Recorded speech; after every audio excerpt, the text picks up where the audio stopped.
মধ্যে সকালে বা বিকেলে হাঁটা কিন্তু আপনার জীবনে একটা ম্যান্ডেটরি ঘটনা হিসাবে নিতে হবে। অর্থাৎ আমরা যদি খাওয়াটাকে আমাদের জীবনের ওতপ্রোতভাবে প্রতিদিনের রুটিন বলে মনে করি, তাহলে হাঁটাটাও কিন্তু আপনার জীবনের একটি রুটিন বলে মনে করতে হবে। এরপর আসি খাদ্য তালিকার কথায়। একদম ন্যাচারাল ঘরোয়া উপায় বলছি, যদি আপনি আপনার ডায়েট থেকে তেলের পরিমাণ অনেকটাই কম করে দিতে পারেন বা জিরো অয়েল কুকিং এ যদি খাবার খেতে পারেন, তাহলে কিন্তু আপনার হাতে যতটাই ব্লকেজ থাকুক না কেন বা আপনার যদি ওবেসিটি থাকে, আপনি কিন্তু সহজেই এটা যদি 2 মাস মতো মেনটেন করতে পারেন, যে রেগুলার হাঁটা এবং তার সাথে অয়েল ফ্রি খাবার, বা ধরুন কি যে খুবই কম তেলে রান্না করা খাবার, এবং ডায়েটের মধ্যে শাক সবজি ফল মূল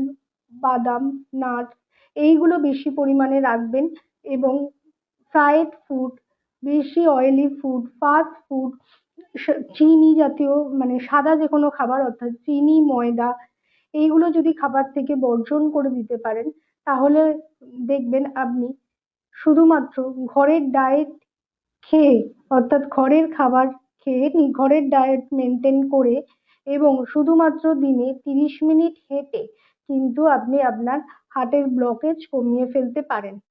এই রকম ন্যাচারালি ঘরোয়া টিপস পেতে আমাদের চ্যানেলটিকে তাড়াতাড়ি সাবস্ক্রাইব করে নিন, এবং কোনো কিছু জানার থাকলে কমেন্ট করবেন, আমরা সেই নিয়ে ভিডিও বানাবো। এবং যে কোনো হেলথ সংক্রান্ত যে কোনো রোগ আপনি যদি দ্রুত ন্যাচারালি কিওর করতে চান, তাহলে স্ক্রিনে দেওয়া নাম্বারে আমাদের কনসালটেশন বুক করে আমাদের থেকে অনলাইন বা অফলাইনে ডায়েট চার্ট নিতে পারেন। নমস্কার।